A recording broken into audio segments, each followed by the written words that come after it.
행복을 전합니다. 마음고양입니다. 이번 시간에는 전 세계 수천만 독자들에게 영향을 끼친 책 로버트 기요사키의 부자 아빠 가난한 아빠를 이야기해보려 합니다. 단순한 자기계발서를 넘어서 이 책은 자본주의 사회에서 우리가 돈과 인생을 어떻게 바라봐야 하는지를 묻고 있습니다. 오늘은 그 중에서도 1장부터 7장까지의 핵심 내용을 중심으로 이야기해보겠습니다. 기요사키는 두 명의 아버지 이야기를 꺼내며 책의 문을 엽니다. 하나는 교육을 많이 받았지만 경제적으로 늘 궁핍했던 친아버지, 또 하나는 정규 교육은 부족했지만 경제적으로 성공한 친구의 아버지입니다. 기요사키는 이 둘을 각각 가난한 아빠와 부자 아빠라고 부릅니다. 중요한 건 이 두 사람의 돈에 대한 철학이 완전히 달랐다는 점이에요. 가난한 아빠는 공부 열심히 해서 좋은 직장을 가져라고 말했고요. 부자 아빠는 돈이 너를 위해 일하게 만드는 법을 배워라고 말했습니다. 직업 선택의 문제가 아니라 삶을 바라보는 시선 자체가 달랐던 거죠. 책에서 가장 강렬한 문장은 이겁니다. 부자들은 돈을 위해 일하지 않는다. 우리는 보통 열심히 일해서 월급을 받고 그걸로 생활을 유지하는 것이 정상이라고 생각하죠. 하지만 기요사키는 정반대의 이야기를 합니다. 돈이 나를 위해 일해야 한다. 그가 처음 이 개념을 배운 건 겨우 9살 때였습니다. 시급 10센트를 받고 슈퍼마켓에서 일했지만 시간이 갈수록 불만이 커졌어요. 월급이 너무 적다고 느낀 거죠. 그때 부자 아빠가 물었습니다. 넌 평생 사장의 눈치를 보며 살고 싶니? 아니면 뭔가를 배워 자유로워지고 싶니? 이 말을 들은 기요사키는 스스로 생각하기 시작해요. 그리고 만화책을 친구들에게 빌려주는 작은 사업을 시작하게 됩니다. 수익이 생기면서 돈이 나를 위해 일하게 한다는 개념을 처음으로 몸으로 익히게 됩니다. 이건 단순한 창업이 아니었습니다. 돈에 대한 사고방식의 전환이었죠. 기요사키는 말합니다. 돈은 내가 시간과 노동을 들여서만 얻는 대상이 아닙니다. 구조적으로 흐름을 만들어내야 한다. 이것이 진짜 부자의 시작점입니다. 또 하나 중요한 포인트는 바로 감정이에요. 우리가 돈 문제로 고민할 때 대부분 두려움과 욕망에 휘둘립니다. 두려움 때문에 안정된 직장을 원하고 욕망 때문에 더 큰 집과 더 좋은 차를 원하죠. 하지만 이런 감정들이 우리를 끝없는 반복 속에 가둡니다. 직장을 얻어도 불안은 사라지지 않아요. 오히려 월급이 오르면 소비도 부채도 같이 늘어나게 됩니다.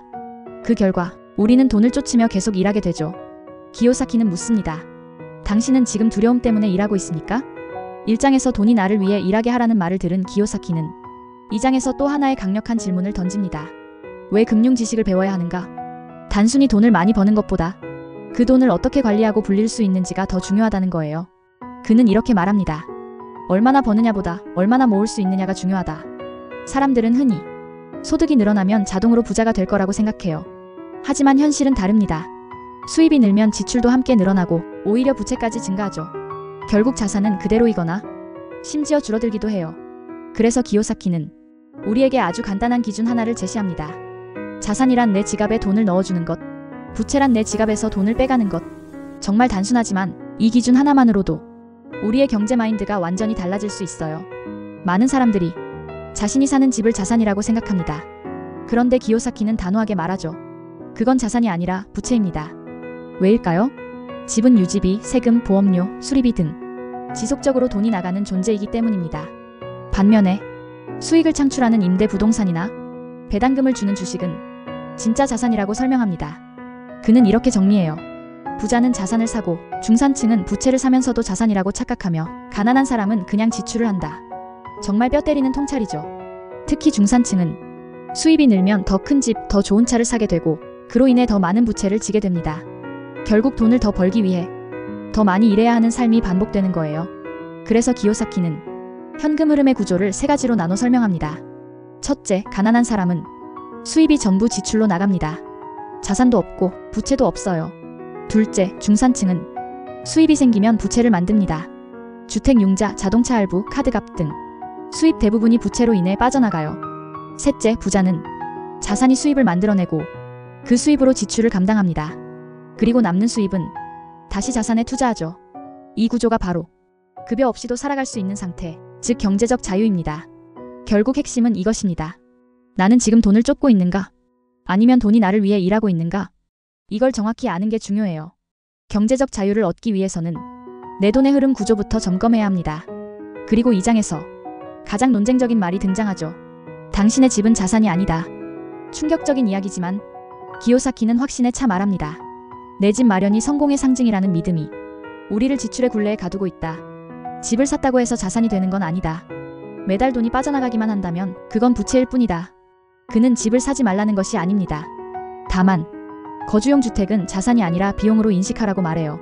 진짜 자산은 나에게 돈을 벌어다 주는 것이어야 한다고 강조합니다. 이 기준을 받아들이는 순간 우리는 완전히 새로운 시각으로 세상을 바라보게 됩니다. 돈을 얼마나 버느냐보다 그 돈을 어떻게 다루느냐가 진짜 부자가 되는 첫걸음이란 사실. 이게 바로 부자 아빠 가난한 아빠가 전하고자 하는 가장 강력한 메시지입니다. 앞서 우리는 돈이 나를 위해 일하게 만든다는 개념과 자산과 부채의 차이를 배웠습니다. 이번에는 이 개념을 실제 삶에 어떻게 적용할 수 있을지 이야기해 보겠습니다. 그리고 왜 많은 사람들이 경제적 자유를 얻지 못하는지도요. 기요사키는 이렇게 말합니다. 나는 저축하지 않았다. 대신 투자했다. 이건 단순한 도발이 아닙니다. 아주 본질적인 질문이에요. 과연 단순히 돈을 모으는 것만으로 미래를 대비할 수 있을까? 대부분의 사람들은 돈을 모아야 한다는 생각으로 저축을 선택합니다. 하지만 기요사키는 말합니다. 저축이 문제가 아니라 저축의 목적이 문제다. 단순히 소비를 위한 저축이 아니라 투자를 위한 준비여야 한다는 겁니다. 그는 말합니다. 경제가 어려울 때 나는 헐값에 나온 기회를 잡았다. 10만 달러 하던 집이 2만 달러가 되었을 때 사람들은 두려워했지만 나는 기뻐했다. 여기서 중요한 건 단순한 부동산 이야기가 아닙니다. 투자자는 공포 속에서 살 수 있고 욕망을 자제할 수 있어야 합니다. 시장이 좋을 때가 아니라 나쁠 때야말로 기회의 순간이죠. 하지만 대부분은 지금은 타이밍이 아니야. 이미 너무 올랐어. 라는 말을 반복합니다. 기요사키는 말해요. 기회는 항상 존재한다. 다만 준비가 되어 있지 않을 뿐이다. 그 준비는 단지 돈만이 아닙니다. 지식, 용기, 그리고 현금을 들고 있는 태도. 이 세 가지가 갖춰졌을 때 기회가 보입니다. 투자는 단순히 돈을 굴리는 행위가 아닙니다. 돈이 흐르는 구조를 이해하고 리스크를 감당하는 훈련이에요. 기요사키는 절대 지금 투자해서 대박을 터뜨려라고 말하지 않습니다. 그는 말합니다. 현금 흐름 중심의 투자 시스템을 만들어라. 즉, 꾸준히 수익을 내는 구조가 먼저입니다. 여기서 등장하는 중요한 고민. 분산이냐, 집중이냐? 초보 투자자일수록 이런 고민을 많이 합니다. 펀드를 여러 개로 나눠야 할까? 주식을 분산해야 안전하지 않을까? 기요사키는 단호합니다. 가난한 사람과 중산층은 달걀을 여러 바구니에 나눈다. 하지만 부자는 철저히 분석한 한 바구니에 담고 그걸 지킨다. 초기 자산이 부족할수록 이것저것 손대면 성과를 내기 어렵다는 거예요. 그는 말합니다. 내가 부자가 된 건 20에서 30대의 한 분야에 미친 듯이 몰입했기 때문이다. 집중과 몰입 없이는 절대 시작조차 할 수 없다. 그리고 마지막, 그의 철학이 담긴 캐시플로우 게임이 등장합니다. 이 게임은 돈을 많이 벌면 이기는 게임이 아닙니다. 자산에서 나오는 현금 흐름이 월 지출을 넘는 순간에 승리합니다. 참가자들은 보트, 차, 별장 같은 사치품을 사고 기뻐하지만 곧 지출이 늘어나며 가난해지는 걸 경험하죠. 이건 단순한 게임이 아니라 현실 그 자체입니다. 월급만으로는 부자가 될 수 없습니다. 소비는 부채, 자산은 시간이 지날수록 커진다. 이 게임을 통해 우리는 깨닫게 됩니다. 돈을 버는 것이 목적이 아니라 현금 흐름을 창출하는 구조를 만드는 것이 중요하다는 사실. 삶도 마찬가지입니다. 얼마나 많이 버느냐가 아니라 얼마나 똑똑하게 구조를 짜느냐. 그것이 경제적 자유를 만드는 핵심입니다. 앞선 장에서 기요사키는 돈이 나를 위해 일하게 하라. 자산과 부채의 본질을 이해하라. 투자자의 시각을 가져라는 강력한 메시지를 던졌습니다. 이제 4장부터는 그 철학을 실제 삶 속에서 어떻게 실천할 것인지 구체적인 태도와 사고의 전환을 이야기합니다. 기요사키는 말합니다. 학교는 우리에게 돈에 대해 아무것도 가르쳐주지 않는다. 우리는 수학, 과학, 역사는 배웠지만 돈을 다루는 법은 배우지 않았어요. 그런데 평생 우리는 돈과 함께 살아가야 하잖아요. 그는 묻습니다. 아이들에게 돈을 위해 일하는 법을 가르칠 건가요? 아니면 돈이 너를 위해 일하게 하는 법을 가르칠 건가요? 이건 단지 교육 방식이 아니라 삶의 방향을 결정짓는 질문입니다. 기요사키는 자녀에게 용돈을 주지 않았습니다. 대신 스스로 돈을 만들어낼 방법을 고민하게 했어요. 예를 들어 중고 만화책을 친구들에게 대여하는 아이디어처럼요. 스스로 생각하고 방법을 찾게 하는 훈련. 이게 진짜 경제 교육입니다. 그리고 그는 말합니다. 가난한 사람들은 돈 이야기를 하지 않는다. 중산층은 물건 이야기를 한다. 부자들은 투자와 수익 구조에 대해 이야기한다. 우리가 평소 어떤 대화를 하고 있는지 돌아보게 만드는 말이죠. 5장에서는 또 하나의 핵심 메시지가 나옵니다. 자신의 사업을 가져라. 여기서 말하는 사업은 꼭 회사를 차리라는 의미가 아닙니다. 나만의 수익 구조와 자산 시스템을 만들라는 뜻이에요. 기요사키는 말합니다. 직장은 당신의 돈 문제를 해결해주지 않는다. 정규직을 얻은 순간 사람들은 안도하지만 사실 그 안정적인 월급이 우리를 소비자이자 부채 인생으로 묶어버립니다. 그는 이렇게 강조합니다. 부자들은 급여 없이도 살아갈 수 있는 구조를 만든다. 그래서 기요사키는 주식, 부동산, 특허권, 저작권 등 내가 일하지 않아도 수익이 나는 구조에 집중했습니다. 우리도 반드시 월급 외의 수입원을 만들어야 합니다. 6장에서는 이 모든 걸 가능하게 하는 조건, 바로 장기적 계획과 자기훈련의 중요성을 말합니다. 그는 단호하게 말합니다. 경제적으로 자유로운 사람들은 훈련된 사람들이다. 돈에 대한 유혹을 이기고 일시적인 만족을 참아내고 지속적으로 배우고 실천하는 사람, 그 사람이 결국 살아남습니다. 기요사키는 실제로 매일 시간을 정해 신문을 읽고 투자 정보를 정리했습니다. 실패해도 좌절하지 않고 기록하고 복귀하는 습관을 들였죠. 이런 습관들이 자산과 현금 흐름을 만들어주는 토대가 되었습니다. 사람들은 종종 묻습니다. 어떻게 하면 부자가 될 수 있나요? 기요사키의 답은 분명합니다. 부자는 하루아침에 되지 않는다. 매일같이 훈련하고 배워야 한다. 그리고 그는 말합니다. 이 모든 걸 게임처럼 생각하라. 두려워하지 말고 끊임없이 시도하라. 더 나은 시스템을 만들기 위해 멈추지 말라고 말하죠. 앞서 6장까지 우리는 돈을 대하는 철학부터 자산 시스템을 만드는 법, 그리고 자기훈련의 중요성까지 살펴봤습니다. 이제 마지막 7장입니다. 이 장은 기요사키 철학의 실천편이자 반복적으로 강조해온 행동의 힘을 다룹니다. 그는 단호하게 말합니다. 배우기만 하고 행동하지 않으면 아무 일도 일어나지 않는다.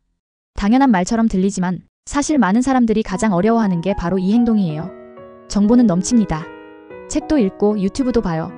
하지만 실제로 내 돈을 움직이고 내 삶을 바꾸는 실천을 하는 사람은 거의 없죠. 기요사키는 말합니다. 지식은 시작일 뿐이고 진짜 변화는 실행에서 나온다. 그리고 실행에는 반드시 실패가 따라온다고도 말해요. 그는 이렇게 조언합니다. 실패를 피하지 마라. 오히려 빠르게 실패하라. 왜냐하면 실패는 내가 뭘 모르는지를 알려주는 최고의 교사이기 때문입니다. 기요사키 본인도 수많은 투자 실패를 겪었습니다. 하지만 그 실패 경험들이 다음 결정을 더 현명하게 만들었죠. 그는 강조합니다.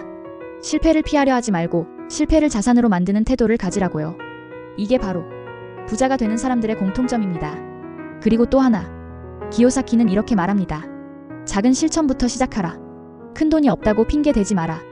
1달러라도 10달러라도 투자 연습은 할 수 있다. 그는 실제로 5센트짜리 동전 거래부터 시작했다고 합니다.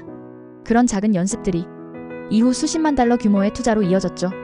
여기서 중요한 건 금액이 아니라 사고방식입니다. 내가 받는 월급이 전부다. 이렇게 생각하는 순간 우리는 선택지를 잃게 됩니다. 반면에 이 돈을 어떻게 굴릴 수 있을까? 내가 지금 만들 수 있는 현금 흐름은 뭐지? 이렇게 고민하기 시작하면 인생의 방향이 완전히 달라집니다. 7장의 마지막 문장은 매우 강렬합니다. 실행 없는 배움은 환상이고 실행 있는 무지는 성장이다. 지금 이 순간 우리가 어디에서 출발하든 괜찮아요. 중요한 건 배운 걸 가지고 단 1%라도 움직이는 것. 그것이 진짜 부자의 삶을 여는 첫 걸음입니다. 감사합니다. 마음고양이였습니다.